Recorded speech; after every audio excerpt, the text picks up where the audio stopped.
Escrito de Naomi Klein. La doctrina del shock. Segunda parte. Capítulo 4. Tabla rasa. El terror cumple su función. El exterminio en Argentina no es espontáneo, no es casual, no es irracional. Es la destrucción sistemática de una parte sustancial del Grupo Nacional Argentino con la intención de transformar dicho grupo, de redefinir su forma de ser, sus relaciones sociales, su destino y su futuro. Daniel Feuerstein, sociólogo argentino, 2004. Solo tenía un objetivo: llegar vivo al día siguiente. Pero no se trataba solo de sobrevivir, sino de sobrevivir siendo yo. Mario Villani, superviviente tras 4 años en los campos de tortura de Argentina. En 1976, Orlando Letelier estaba de vuelta en Washington, D.C., ya no como embajador sino como activista trabajando para un think tank progresista, el Institute for Police Studies. Destrozado al pensar en los colegas y amigos que seguían enfrentándose a torturas en los campos de la Junta, Letelier utilizó su recién recuperada libertad para denunciar los crímenes de Pinochet y defender el historial de Allende frente a la maquinaria propagandística de la CIA.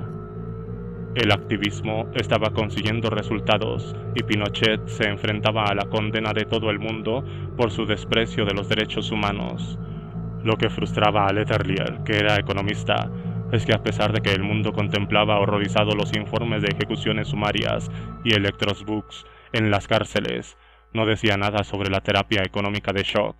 O en el caso de los bancos internacionales, no solo no decían nada, sino que seguían concediendo una cascada de créditos a la Junta y estaban encantados con que Pinochet hubiera adoptado los fundamentos del libre mercado. Letelier rechazó la noción a menudo repetida de que la Junta tenía 2 proyectos distintos y claramente separados. Uno, un atrevido experimento de transformación económica, y el otro un malvado sistema de crueles torturas y terror. El ex embajador insistió en que solo había un proyecto, en el que el terror era la herramienta fundamental de la transformación hacia el libre mercado. La violación de los derechos humanos, el sistema de brutalidad institucionalizada, el control drástico y la supresión de toda forma de disensión significativo se discuten y a menudo condenan como un fenómeno solo indirectamente vinculado o en verdad completamente desvinculado de las políticas clásicas de absoluto libre mercado que han sido puestas en práctica por la Junta militar, escribió Letelier en un desgarrado ensayo para The Nation. Señaló que este concepto particularmente conveniente de un sistema social en el cual la libertad económica y el terror político coexisten sin interferirse, permite a estos voceros financieros sostener su idea de libertad mientras ejercitan sus músculos verbales en defensa de los derechos humanos. Letelier llegó al extremo de escribir que Milton Friedman, como arquitecto intelectual y consejero no oficial del equipo de economistas ahora a cargo de la economía chilena, era corresponsable de los crímenes de Pinochet. No concedía valor a la defensa de Friedman de que el cabildeo a favor del tratamiento de choque se limitaba a ofrecer consejos técnicos. El establecimiento de una economía privada libre y el control de la inflación a la Friedman, dijo Letelier, no se podía llevar a cabo de forma pacífica. El plan económico ha tenido que ser impuesto, y en el contexto chileno ello podía hacerse solo mediante el asesinato de miles de personas, el establecimiento de campos de concentración a través de todo el país, el encarcelamiento de más de 100.000 personas en 3 años, el cierre de los sindicatos y organizaciones vecinales y la prohibición de todas las actividades políticas y de todas las formas de expresión.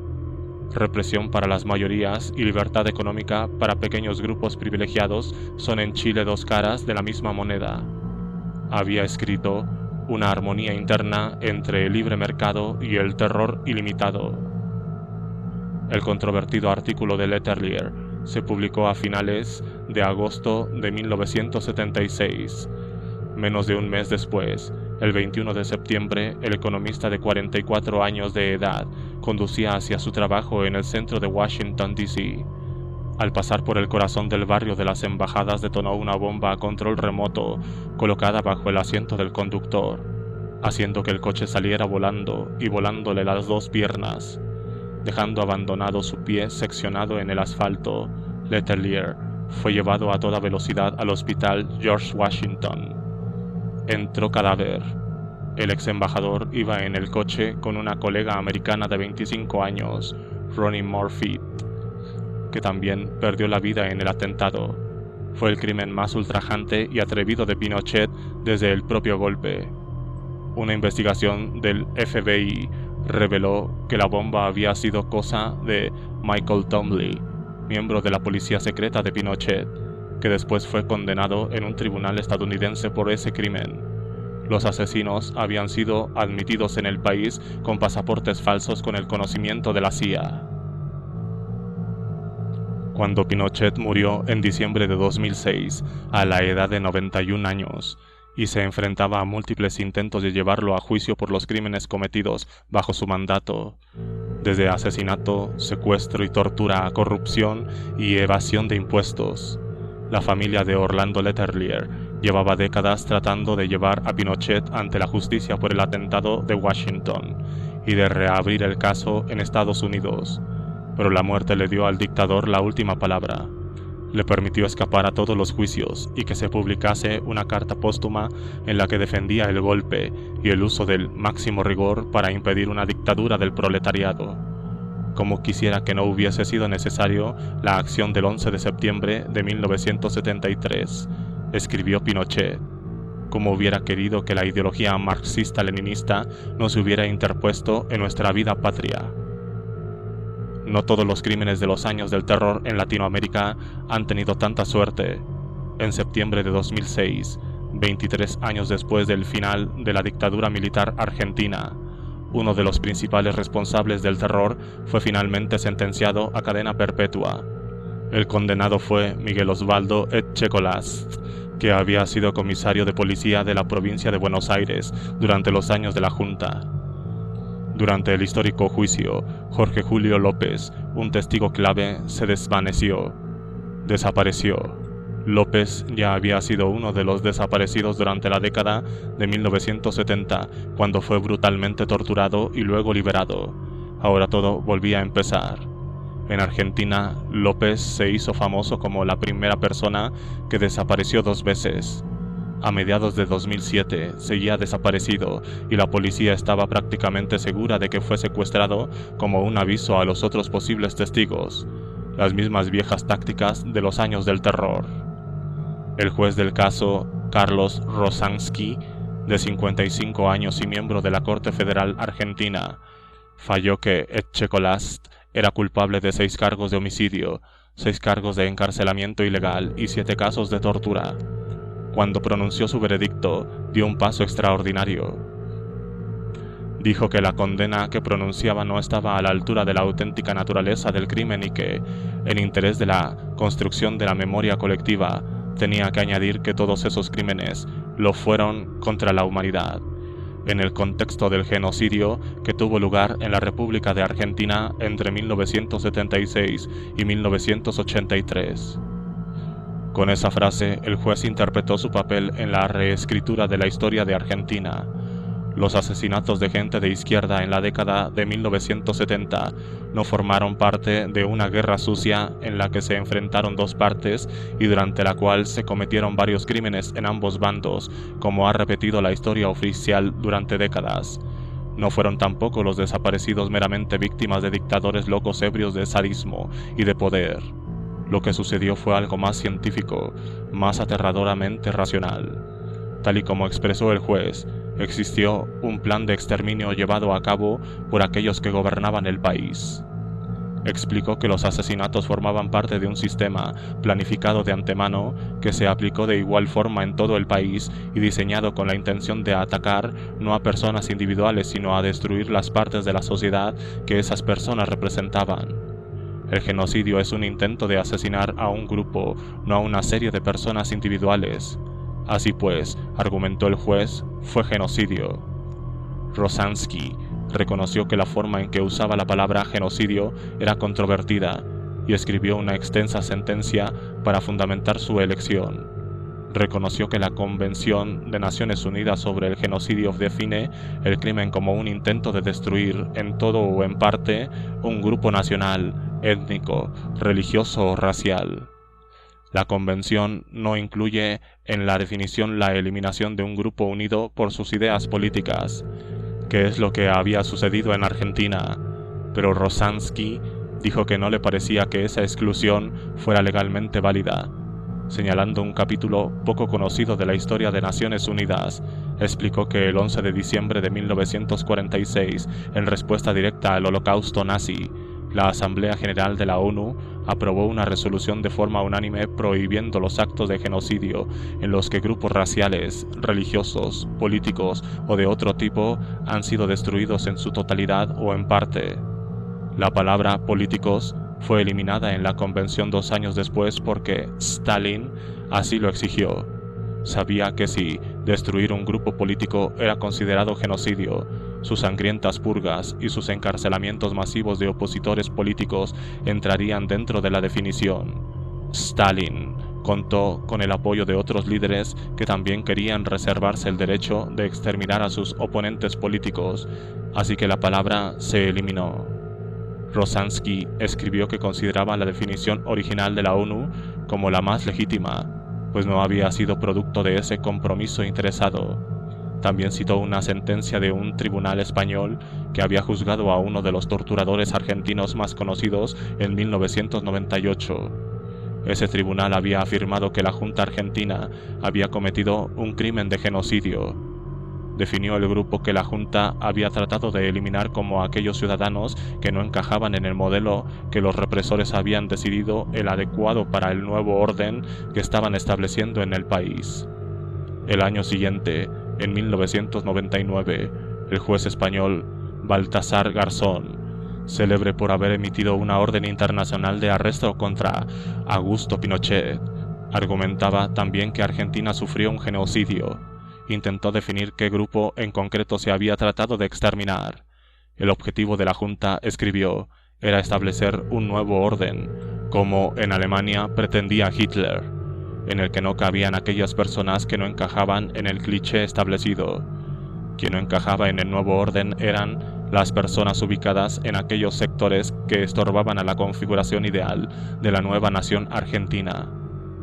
Por supuesto, no se puede comparar la escala de lo sucedido bajo los nazis o en Ruanda en 1994 con los crímenes de los dictadores corporativistas de América Latina en la década de 1970. Si el genocidio comporta un holocausto, estos crímenes no pertenecen a esa categoría.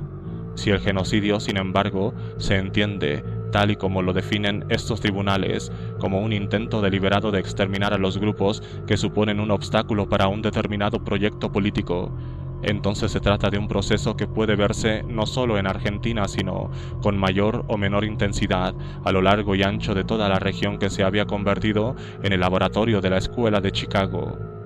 En estos países las personas que estorbaban a la configuración ideal eran gente de izquierda de todo tipo, economistas, trabajadores de caridades, sindicalistas, músicos, organizadores campesinos, políticos.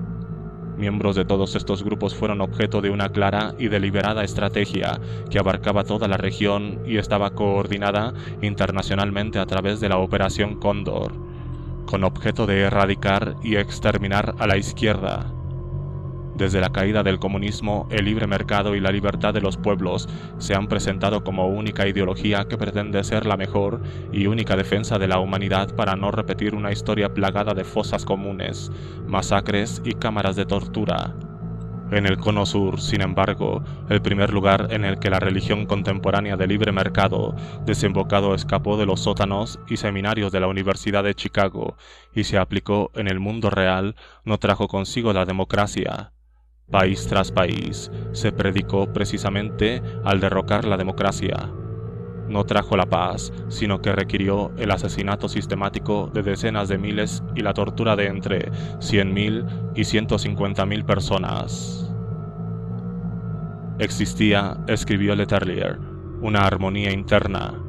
entre el impulso de extirpar algunos sectores de la sociedad y la ideología fundamental del proyecto. Los de Chicago y sus profesores, que ofrecieron asesoramiento a los regímenes militares del Cono Sur y ocuparon puestos en sus gobiernos, creían en una forma de capitalismo esencialmente purista. El suyo es un sistema basado enteramente en la fe, en el equilibrio y el orden. Un sistema que, para funcionar, exigía que no existieran distorsiones. Debido a esas características, un régimen decidido a aplicar fielmente este ideal no puede aceptar la presencia de puntos de vista alternativos o que aporten matices. Para alcanzar el ideal buscado, es imprescindible un monopolio sobre la ideología, pues, de otro modo, según la tesis principal de la teoría, las señales económicas se distorsionan y el sistema entero se desequilibra. Los de Chicago difícilmente podrían haber escogido una parte del mundo menos hospitalaria para su experimento absolutista que el cono sur de Latinoamérica en la década de 1970. El extraordinario ascenso del desarrollismo implicaba que el área era una cacofonía precisamente de esas políticas que la escuela de Chicago consideraba distorsiones o ideas económicas. Más importante todavía, la región hervía de movimientos populares e intelectuales que habían surgido de oposición directa al capitalismo de laissez-faire. Este punto de vista no era marginal, sino el típico de la mayoría de los ciudadanos, y así se reflejaba en las sucesivas elecciones de los distintos países. Una transformación según los parámetros de la escuela de Chicago tenían tantas posibilidades de ser bien recibida en el cono sur como una revolución proletaria en Beverly Hills. Antes de que la campaña de terror alcanzase a Argentina, Rodolfo Walsh había escrito: «Nada puede detenernos, ni la cárcel ni la muerte, porque no se puede encarcelar ni matar a todo un pueblo, y puesto que la gran mayoría de los argentinos saben que solo el pueblo salvará al pueblo». Salvador Allende, mientras veía cómo los tanques avanzaban para poner cerco al Palacio Presidencial, pronunció un último discurso radiofónico, imbuido de la misma actitud desafiante. Y les digo que tengo la certeza de que la semilla que hemos entregado a la conciencia digna de miles y miles de chilenos no podrá ser cegada definitivamente, afirmó en sus últimas palabras dirigidas al público. Tienen la fuerza, podrán avasallarnos, pero no se detienen los procesos sociales ni con el crimen ni con la fuerza. La historia es nuestra y la hacen los pueblos. Los comandantes de la Junta en la región y sus cómplices económicos eran perfectamente conscientes de esas verdades. Un veterano de varios golpes de Estado argentinos explicó cuál era la opinión dentro del ejército. En 1955 creíamos que el problema era Juan Perón, así que lo eliminamos. Pero en 1976 ya sabíamos que el problema era la clase trabajadora. En toda la región sucedió lo mismo. El problema era amplio y profundo. Eso quería decir que si la revolución neoliberal quería triunfar, las juntas tenían que lograr lo que Allende consideraba imposible: cegar definitivamente la semilla que se sembró durante el auge de las izquierdas latinoamericanas. En su declaración de principios, publicada después del golpe, la dictadura de Pinochet afirmó que su misión era una acción profunda y prolongada para cambiar la mentalidad de los chilenos, un eco de la idea que Albion Peterson, de USAID, padrino del Proyecto Chile, había hecho 20 años antes. Lo que tenemos que hacer es cambiar la formación de los hombres. Pero, ¿cómo se consigue eso? La semilla a la que Allende se refería no consistía en una sola idea ni en un grupo de partidos políticos y sindicatos. En los años 60 y principios de los 70, la izquierda era la cultura popular dominante en América Latina. Era la poesía de Pablo Neruda, la música de Víctor Jara y Mercedes Sosa, la teología de la liberación de sacerdotes para el tercer mundo, el teatro emancipador de Augusto Boal, la pedagogía radical de Paulo Freire, el periodismo revolucionario de Eduardo Gaetano y el mismo Walsh.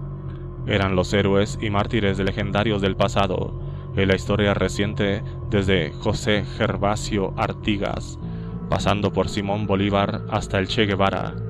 Cuando las juntas trataron de desafiar la profecía de Allende y arrancar de raíz el socialismo, estaban declarando la guerra a toda esta cultura. El imperativo se reflejó en las metáforas habituales de los regímenes militares en Brasil, Chile, Uruguay y Argentina. Los eufemismos fascistas que hablaban de limpiar, barrer, erradicar y curar. En Brasil, las detenciones de gente de izquierda se bautizaron con el código Operação Limpieza. El día del golpe, Pinochet se refirió a Allende y su gobierno como escoria que iba a arruinar el país.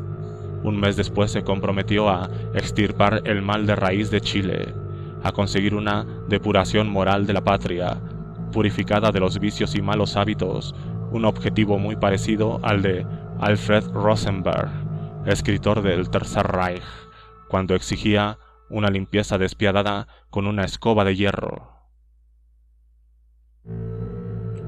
Purificadores de culturas. En Chile, Argentina y Uruguay, las juntas llevaron a cabo operaciones masivas de limpieza, quemando libros de Freud, Marx y Neruda, cerrando cientos de periódicos y revistas, ocupando universidades, prohibiendo huelgas y reuniones políticas. Algunos de los ataques más brutales los reservaron para los economistas rosas, a los que los de Chicago no consiguieron derrocar antes de los golpes. En la Universidad de Chile, la rival de la base local de los de Chicago, la Universidad Católica, cientos de profesores fueron despedidos por no observar los deberes morales, entre ellos André Gunder Frank, el disidente de Chicago que escribió airadas cartas a sus exprofesores. Durante el golpe, Gunder Frank afirmó que se disparó a 6 estudiantes a la vista de todos en la entrada principal de la Facultad de Económicas para dar una lección a todos los demás.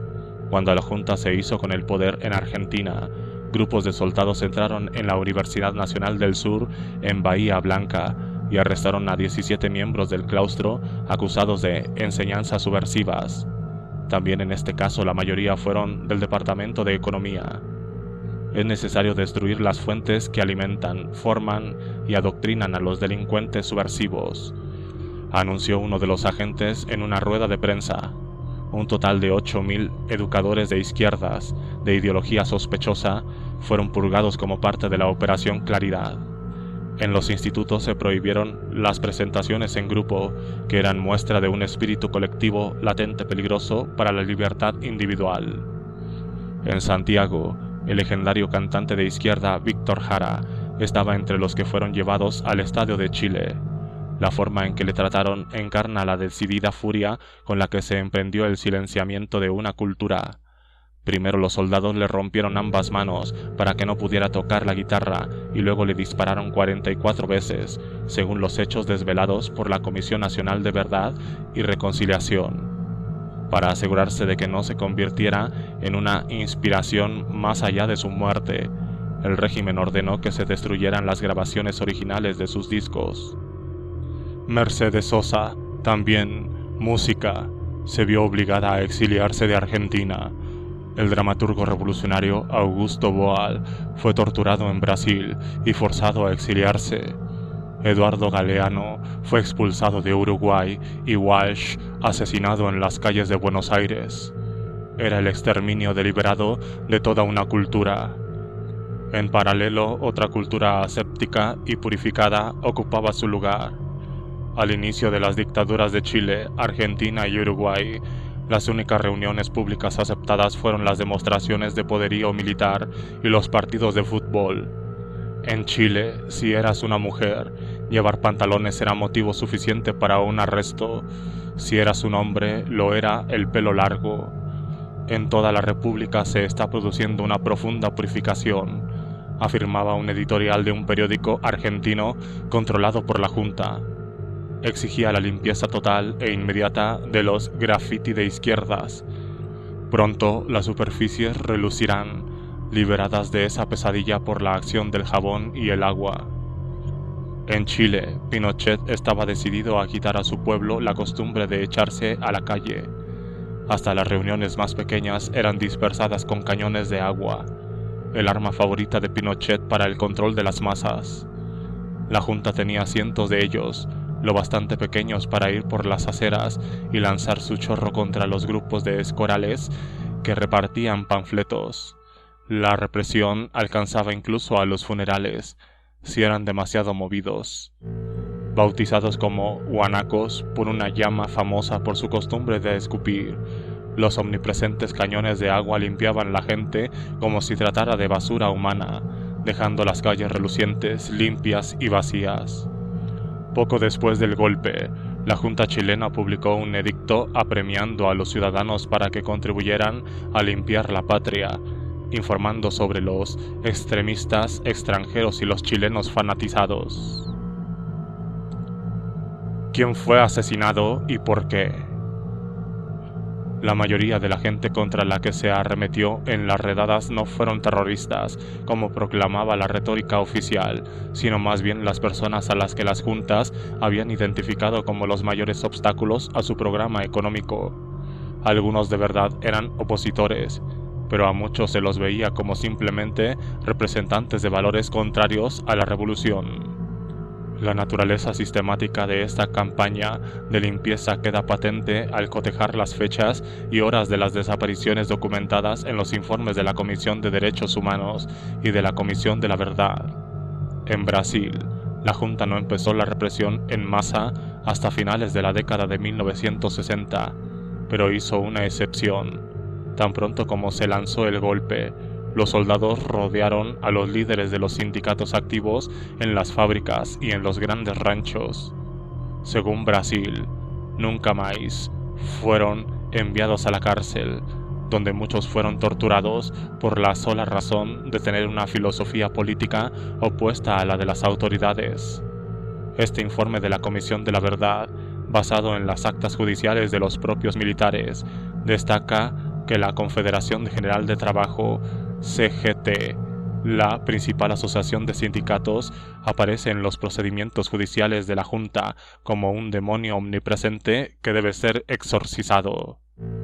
El informe concluye claramente que el motivo por el que las autoridades que tomaron el poder en 1964 tuvieron especial cuidado en limpiar este sector es porque temían la generalización de la resistencia desde los sindicatos a sus programas económicos, que estaban basados en la austeridad en los salarios y en la privatización de la economía. Tanto en Chile como en Argentina, los gobiernos militares utilizaron el caos inicial del golpe para lanzar con éxito su ataque contra el movimiento sindical. Claramente se trató de operaciones planeadas con mucha antelación, pues las redadas sistemáticas empezaron el mismo día del golpe. En Chile, mientras todas las miradas se dirigían al asediado Palacio Presidencial, otros batallones fueron enviados a fábricas en lo que se conocía como cinturones industriales, donde las tropas llevaron a cabo redadas y arrestaron a gente. Durante los días siguientes, según el informe de la Comisión Nacional de Verdad y Reconciliación, hubo redadas en varias fábricas más, lo que llevó a arrestos masivos de personas, muchas de las cuales fueron luego asesinadas o desaparecieron. En 1976, el 80% de los prisioneros políticos de Chile eran obreros y campesinos. El informe de la Comisión de la Verdad de Argentina, Nunca Más, documenta una intervención quirúrgica similar contra los sindicatos. Hemos visto que una gran parte de las operaciones contra los trabajadores se llevaron a cabo el mismo día del golpe o inmediatamente a continuación. Entre la lista de ataques a las fábricas, un testimonio es particularmente revelador de cómo el terrorismo se usó como pantalla de humo para perseguir a activistas pro-obreros no violentos. Graciela Geuna, prisionera política en el campo de tortura conocido como La Perla, describió cómo los soldados que la vigilaban empezaron a ponerse nerviosos con una huelga que iba a tener lugar en una central eléctrica. La huelga iba a ser un ejemplo importante de resistencia a la dictadura militar, y la Junta no quería que tuviera lugar. Así que, recordó Geuna, los soldados de la unidad decidieron convertirla en ilegal o, como ellos dijeron, montonerizarla. Los montoneros eran un grupo guerrillero que el gobierno ya había derrotado. Los huelguistas no tenían nada que ver con los montoneros, pero eso no importaba. Los mismos soldados que habían en La Perla imprimieron panfletos que firmaron como montoneros, panfletos en los que incitaban a los trabajadores a la huelga. Los panfletos se convirtieron entonces en la prueba necesaria para secuestrar y asesinar a los líderes sindicalistas. Tortura patrocinada por empresas. En ocasiones los ataques a los líderes sindicales estaban coordinados con los propietarios de los lugares de trabajo. Demandas interpuestas en los últimos años han aportado algunos de los ejemplos mejor documentados de intervención directa de filiales locales de multinacionales extranjeras. En los años previos al golpe en Argentina, el ascenso de la militancia de izquierda había afectado a las empresas extranjeras tanto económica como personalmente. Entre 1972 y 1976 fueron asesinados 5 ejecutivos de la compañía automovilística Fiat. La suerte de tales empresas cambió radicalmente cuando la Junta tomó el poder y aplicó las políticas de la Escuela de Chicago. Ahora podían inundar el mercado local de importaciones, pagar salarios más bajos, despedir a trabajadores libremente y enviar los beneficios a casa sin trabas legales. Varias multinacionales expresaron efusivamente su agradecimiento. En el primer año nuevo del gobierno militar en Argentina, Ford Motor Company publicó en los periódicos un anuncio de felicitación en el que abiertamente se alienaba con el régimen. 1976. Argentina encuentra de nuevo el camino. 1977. Año nuevo de fe y esperanza para todos los argentinos de buena voluntad. Ford Motor de Argentina y su gente se comprometen en la lucha para conseguir el gran destino de la patria. Las empresas extranjeras hicieron más que dar las gracias a las juntas por un trabajo bien hecho. Algunas participaron activamente en las campañas de terror. En Brasil, varias multinacionales se unieron y financiaron escuadrones de tortura privados. A mediados de 1969, justo cuando la Junta entraba en su fase más brutal, se lanzó una fuerza policial extralegal llamada Operación Bandeirantes, conocida por sus siglas OBAN. Formada por oficiales del ejército, OBAN fue fundada, según Brasil, nunca más, gracias a contribuciones de varias corporaciones multinacionales, entre ellas Ford y General Motors. Al estar fuera de las estructuras militares y policiales oficiales, OBAN disfrutaba de flexibilidad e impunidad respecto a los métodos de interrogatorio, afirma el informe, y pronto su sadismo sin igual se hizo tristemente célebre. Fue en Argentina, no obstante, donde la implicación de la filial local de Ford con el aparato del terror se hizo más obvia. La empresa suministraba vehículos a los militares, de modo que el Ford Falcon fue el automóvil utilizado en miles de secuestros y desapariciones. El psicólogo y dramaturgo argentino Eduardo Pavlovsky describió el coche como lo terrorífico como expresión simbólica, el coche de la muerte. Mientras Ford suministraba coches a la Junta le correspondió con un favor: eliminar las cadenas de producción de problemáticos sindicalistas. Antes del golpe, Ford se había visto obligada a realizar importantes concesiones a sus trabajadores. 1 hora libre para comer en lugar de 20 minutos y un 1% de lo obtenido por la venta de cada coche para dedicarlo a programas de servicios sociales. Todo eso cambió abruptamente cuando empezó la contrarrevolución, el día del golpe. La fábrica de Ford en las afueras de Buenos Aires se convirtió en una fortaleza armada. En la semana siguiente se llenó de vehículos militares, tanques incluidos, y sobre ella se oían constantemente los rotores de los helicópteros. Los obreros han testificado que hubo un batallón de 100 soldados destinado permanentemente a la fábrica.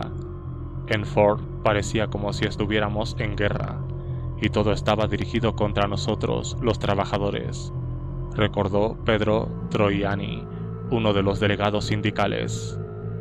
Los soldados rondaban por las instalaciones, agarrando y encapuchando a los sindicalistas más activos, a los que el capataz de la fábrica tenía la amabilidad de señalar. Troiani se contó entre los que fueron sacados de la cadena de montaje.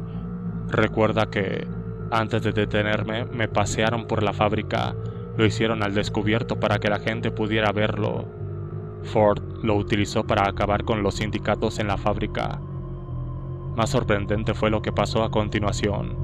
En lugar de llevarlos rápidamente a alguna cárcel cercana, Troiani y los demás dicen que los soldados les llevaron a unas instalaciones de detención que habían sido construidas dentro del perímetro de la fábrica, en su lugar de trabajo, en el mismo lugar en el que tan solo unos días atrás había estado negociando contratos. Esos trabajadores fueron golpeados, pateados y, en 2 casos, sometidos a electroshocks. Fueron conducidos luego a prisiones fuera de la fábrica, donde las torturas continuaron durante semanas y, en algunos casos, durante meses. Según los abogados de los trabajadores, al menos 25 representantes sindicales en Ford fueron secuestrados en este periodo, la mitad de ellos detenidos en la misma empresa en unas instalaciones que los grupos de defensa de los derechos humanos en Argentina están presionando para que se incluya en una lista oficial de antiguos centros clandestinos de detención. En 2002, fiscales federales presentaron una acusación penal contra Ford Argentina en nombre de Troiani y otros 14 trabajadores, alegando que la empresa era legalmente responsable por la represión que tuvo lugar en su propiedad. Ford Argentina y sus ejecutivos colaboraron en el secuestro de sus propios trabajadores y creo que deben ser considerados responsables de él, dice Troiani. Mercedes-Benz, una filial de Daimler Chrysler, se enfrenta a una investigación similar a causa de alegaciones de que la empresa colaboró con el ejército en la década de 1970 para purgar una de sus fábricas de sindicalistas, supuestamente dando nombres y direcciones de 16 trabajadores que luego desaparecieron, 14 de ellos para siempre. Según la historiadora Karen Robert, experta en Latinoamérica, hacia el final de la dictadura, prácticamente habían desaparecido todos los delegados de a pie de las fábricas de las principales empresas del país, como Mercedes-Benz, Chrysler y Fiat Concord. Tanto Ford como Mercedes-Benz niegan que sus ejecutivos tomaran parte en la represión. Los juicios siguen abiertos. No fueron solo los sindicalistas los que sufrieron un ataque preventivo. Lo sufrió cualquiera que representase una visión de la sociedad construida sobre cualquier valor que no fuera el puro beneficio. Particularmente brutales a lo largo y ancho de la región fueron los ataques a los granjeros que se habían implicado en la lucha por la reforma agraria, los líderes de las ligas agrarias argentinas, que habían difundido ideas incendiarias sobre el derecho de los campesinos a poseer tierras, fueron perseguidos y torturados, a menudo en los mismos campos que trabajaban a la vista de toda la comunidad. Los soldados utilizaban las baterías de los camiones para dar electricidad a sus picanas, volviendo aquel ubicuo utensilio campesino contra los propios granjeros. Mientras tanto, las políticas económicas de la Junta fueron un auténtico regalo para los terratenientes y ganaderos. En Argentina, Martínez de Hoz eliminó los controles sobre el precio de la carne, con lo que este subió más de un 700%, provocando un récord de beneficios.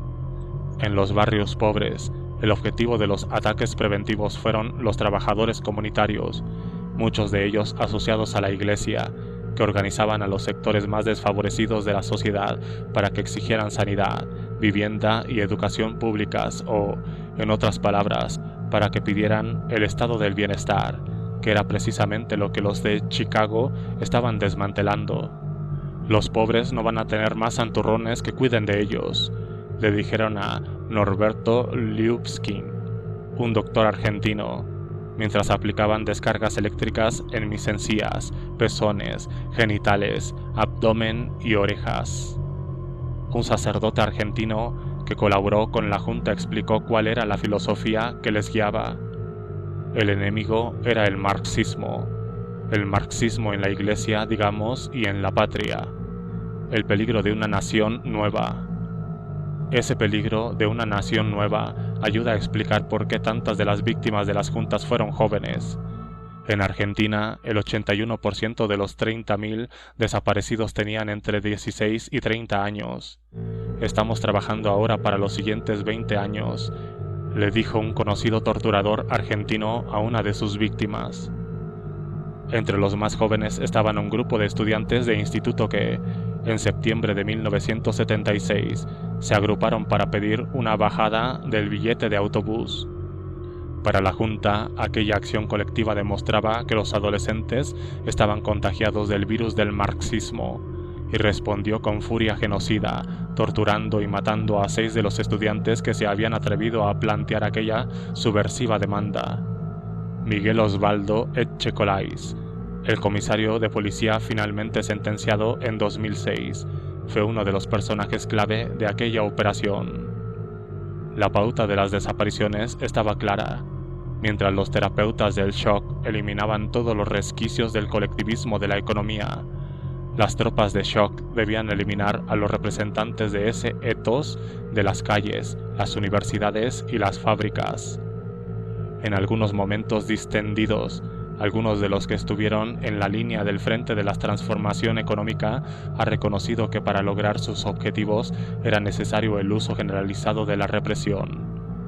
Víctor Emanuel, el ejecutivo de Relaciones Públicas de Burson Marsteller, encargado de vender al resto del mundo el nuevo régimen favorable a las empresas instaurado por las juntas, explicó a un investigador que la violencia era necesaria para abrir la economía proteccionista y estatalista de Argentina. Nadie, pero nadie, invierte en un país que está en guerra civil, dijo, pero admito que no solo se mataba a las guerrillas, probablemente se mató también a mucha gente inocente, le dijo a la escritora Marguerite Feitlovitz, pero, dada la situación, era necesario aplicar una fuerza inmensa. Sergio de Castro, el ministro de Economía de Pinochet de la Escuela de Chicago, que supervisó la aplicación del tratamiento de choque, dijo que nunca podría haberlo hecho sin el apoyo del puño de hierro de Pinochet. Teníamos a la opinión pública muy en contra, así que necesitábamos una personalidad fuerte para mantener la política. Tuvimos suerte de que el presidente Pinochet lo entendiera y tuviera el valor de resistir a las críticas. De Castro también ha dicho que un gobierno autoritario es el más capacitado para salvaguardar la libertad económica gracias a su uso impersonal del poder. Como sucede casi siempre con el terrorismo de Estado, los objetivos seleccionados servían a un doble propósito. En primer lugar, eliminarlos quitaba de en medio obstáculos reales al proyecto, pues desaparecían aquellos que eran más probable que contraatacasen. En segundo lugar, el hecho de que todo el mundo viera que los problemáticos desaparecían servía de aviso a aquellos que podrían considerarse resistir, eliminando también, por tanto, obstáculos futuros. Y funcionó. Estábamos confundidos y angustiados. Aguardábamos dóciles a seguir las órdenes. La gente sufrió una regresión. Se volvió más dependiente y temerosa, recordó el psiquiatra chileno Marco Antonio de la Parra. Estaban, en otras palabras, en estado de shock. Así que cuando los shocks económicos hicieron que los precios se dispararan y los salarios se hundiesen, las calles de Chile, Argentina y Uruguay siguieron despejadas y en calma. No hubo disturbios por la falta de comida ni huelgas generales. Las familias sobrellevaron la penuria saltándose en silencio algunas comidas, alimentando a sus bebés con mate, un té tradicional que quita el apetito, y despertándose antes del amanecer para caminar durante horas hasta su puesto de trabajo y así ahorrarse el billete de autobús. Los que morían de malnutrición o de fiebre tifoidea eran enterrados discretamente. Solo una década antes, los países del Cono Sur, con sus sectores industriales en alza, sus clases medias creciendo rápidamente y sus sólidos sistemas de sanidad y educación, habían sido la esperanza del mundo en vías de desarrollo. Ahora los ricos y los pobres se movían en mundos económicos totalmente distintos, con los ricos ascendiendo a la ciudadanía honorífica en el estado de Florida y el resto empujados hacia el subdesarrollo en un proceso que se agudizaría durante las reconstrucciones neoliberales de la era posterior a las dictaduras. Si no ya ejemplos a seguir, estos países se convirtieron en ejemplos aterradores de lo que les sucede a las naciones pobres que creen que pueden prosperar por sus propios medios hasta salir del tercer mundo. Fue una conversión paralela a la que sufrieron los prisioneros en los centros de tortura de la Junta.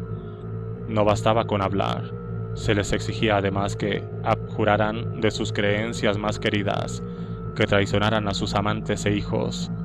A los que se rendían se les llamaba quebrados. Eso fue lo que le sucedió al Cono Sur. La región no solo fue derrotada, fue quebrada. La tortura como cura. Mientras se trataba de extirpar el colectivismo de la cultura mediante medidas políticas, dentro de las prisiones la tortura intentaba extirparlo de la mente y el espíritu. Como un editorial de la Junta Argentina subrayó en 1976, también las mentes deben limpiarse, pues es allí donde nació el error. Muchos torturadores adoptaban el papel de un doctor o un cirujano, igual que los economistas de Chicago con sus shocks dolorosos pero necesarios. Estos interrogadores imaginaban que sus electroshocks y demás tormentos eran terapéuticos, que administraban una especie de medicina a sus presos, a los que muchas veces se referían dentro de los campos como apestosos, es decir, como los sucios o enfermos. Les iban a curar de la enfermedad del socialismo, del impulso hacia la acción colectiva. Sus tratamientos eran atroces, cierto, puede que incluso letales, pero eran por el bien de los pacientes. Si tienes gangrena en un brazo, tienes que cortártelo, ¿verdad?, dijo Pinochet, impaciente ante las críticas a su historial de ataques a los derechos humanos. En testimonios que aparecen en los informes de las comisiones de la verdad por toda la región, los prisioneros describen un sistema diseñado para obligarles a traicionar el principio más fundamental de su senado del yo. Para la mayor parte de los latinoamericanos de izquierda, ese principio fundamental era lo que el historiador radical argentino Osvaldo Bayer llamó la única ideología trascendental, la solidaridad. Los torturadores entendían perfectamente la importancia de la solidaridad y se aplicaron a destruir ese impulso de interconexión social entre sus prisioneros. Se da por supuesto que todo interrogatorio consiste en obtener información valiosa y, por lo tanto, forzar una traición, pero muchos prisioneros informan que sus torturadores estaban bastante poco interesados en la información, que ya solían tener de antemano, y mucho más interesados en conseguir el acto de traición en sí. Lo importante del ejercicio era lograr que los prisioneros sufrieran una lesión irreparable en aquella parte de ellos que creía que ayudar a los demás era el valor supremo, la parte que les hacía activistas, y reemplazarla por una sensación de vergüenza y humillación. A veces el preso no podía controlar estas traiciones. El prisionero argentino Mario Villani, por ejemplo, llevaba su agenda encima cuando fue secuestrado. En ella estaban las señas de una reunión que había acordado con un amigo. Los soldados se presentaron en su lugar y otro activista desapareció en la maquinaria del terror. En la mesa de interrogación, los interrogadores de Villani le torturaron con el dato de que habían capturado a Jorge porque se había presentado a la cita conmigo. Sabían que para mí eso era un tormento peor que 220 voltios. El remordimiento era casi insoportable. Los actos de rebelión más extremo en este contexto consistían en pequeños gestos de bondad entre prisioneros, como tratar de curar las heridas de los demás o compartir la escasa comida. Cuando se descubría algunos de esos gestos, el castigo era durísimo. Se machacaba a los prisioneros para que fueran lo más individualistas posible y se les ofrecían constantemente tratos fáusticos, como escoger entre más torturas insoportables para ellos mismos o más torturas para otros de sus compañeros de celda.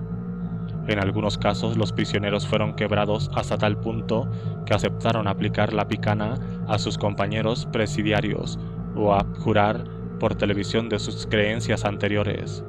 Estos prisioneros representaban el triunfo final de sus torturadores. No solo los prisioneros habían abandonado cualquier idea de solidaridad, sino que, para sobrevivir, habían sucumbido al ethos despiadado que era el núcleo del capitalismo de Lucifer: estar pendiente del número uno. en palabras de un directivo de AT&T. Dos grupos de doctores del shock que trabajaban en el cono sur, los generales y los economistas, recurrieron a metáforas prácticamente idénticas en su trabajo. Friedman comparó su trabajo en Chile al de un médico que ofrecía consejos médicos técnicos al gobierno chileno para ayudar a curar una epidemia médica, la epidemia de la inflación. Arnold Harberger, director del programa sobre Latinoamérica en la Universidad de Chicago, fue incluso más allá. En una conferencia que pronunció en Argentina frente a un público formado por jóvenes economistas, mucho después de que la dictadura hubiera terminado, dijo que los buenos economistas son en sí mismos el tratamiento, pues funcionan como anticuerpos que combaten las ideas y políticas antieconómicas. El ministro de Exteriores de la Junta Argentina, César Augusto Gussetti, dijo que cuando el cuerpo social del país ha sido contaminado por una enfermedad que corroe sus entrañas, forma anticuerpos. Estos anticuerpos no pueden considerarse del mismo modo que los microbios.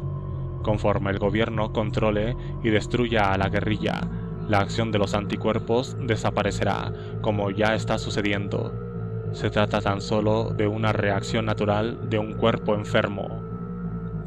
Este lenguaje tiene, por supuesto, el mismo andamiaje intelectual que permitía a los nazis afirmar que al asesinar a los miembros enfermos de la sociedad estaban curando el cuerpo de la nación. Como dijo el doctor nazi Fritz Klein, quiero preservar la vida, y por respeto a la vida humana, amputaré un apéndice gangrenado de un cuerpo enfermo. El judío es el apéndice gangrenado del cuerpo de la humanidad. Los Jemeres Rojos utilizaron el mismo lenguaje para justificar su masacre en Camboya. Hay que amputar lo que está infectado. Niños normales. Los paralelismos más escalofriantes se encuentran en la forma en que la Junta Argentina trató a los niños dentro de su red de centros de tortura. La Convención de las Naciones Unidas sobre el Genocidio declara que entre las prácticas genocidas más habituales está imponer medidas tendentes a evitar nacimientos dentro del grupo y transferir a la fuerza a niños de un grupo a otro grupo. Se estima que nacieron unos 500 niños en los centros de tortura argentinos. Esos bebés fueron alistados inmediatamente en el plan para rediseñar la sociedad y crear una nueva raza de ciudadanos modelo. Tras un breve periodo de guardería, cientos de bebés fueron vendidos o entregados a parejas, la mayor parte de ellas con vínculos directos con la dictadura. Según el Grupo de Defensa de los Derechos Humanos, Abuelas de la Plaza de Mayo, que con gran esfuerzo han localizado a docenas de aquellos bebés, los niños fueron criados según los valores del capitalismo y el cristianismo que la Junta consideraba normales y saludables. Los padres de los bebés, considerados demasiado enfermos como para poder ser salvados, fueron casi siempre asesinados en los campos. El robo de bebés no fue producto de excesos de personas individuales, sino parte de una operación estatal organizada. En un caso llevado a los tribunales se presentó con prueba un documento oficial del Departamento del Interior titulado Instrucciones sobre procedimientos a seguir con los niños menores de edad de líderes políticos o sindicales cuando sus padres son detenidos o desaparecen. Este capítulo de la historia de Argentina guarda un sorprendente paralelismo con el robo masivo de niños indígenas en Estados Unidos, Canadá y Australia, donde se les enviaba a internados, se les prohibía hablar sus lenguas nativas y se les coaccionaba para que fueran más blancos. En la Argentina de la década de 1970 operaba una lógica supremacista similar, pero no basada en la raza sino en las creencias políticas, la cultura y la clase social. Uno de los vínculos más gráficos entre los asesinatos políticos y la revolución del libre mercado no se descubrió hasta 4 años después del final de la dictadura argentina. En 1987, un equipo de rodaje estaba filmando en el sótano de Galerías Pacífico, uno de los centros comerciales más lujosos del centro de Buenos Aires, cuando descubrieron horrorizados un centro de tortura abandonado. Resultó ser que durante la dictadura, el primer cuerpo del ejército escondió a algunos de sus desaparecidos en las tripas del centro comercial. En las paredes de las mazmorras todavía se podían ver las marcas desesperadas que habían hecho los prisioneros muertos hacía tiempo. Nombres, fechas, súplicas de ayuda. Hoy, Galerías Pacífico es la joya de la corona de la zona comercial de Buenos Aires, la prueba de su consolidación como una capital consumista globalizada. Techos abovedados y suntuosos frescos sirven de marco a una larga serie de tiendas de marca, desde Christian Dior a Ralph Lauren, pasando por Nike, con precios inalcanzables para la gran mayoría de los habitantes del país, pero que parecen una ganga a los extranjeros que acuden a la ciudad atraídos por las ventajas de su devaluada divisa. Para los argentinos que conocen su historia, el centro comercial constituye un escalofriante recordatorio de que, igual que una forma más antigua de conquista capitalista se edificó sobre las tumbas de los pueblos indígenas, el proyecto de la Escuela de Chicago en América Latina se construyó literalmente sobre los centros de tortura secretos en los que desaparecieron miles de personas que creían en un país diferente.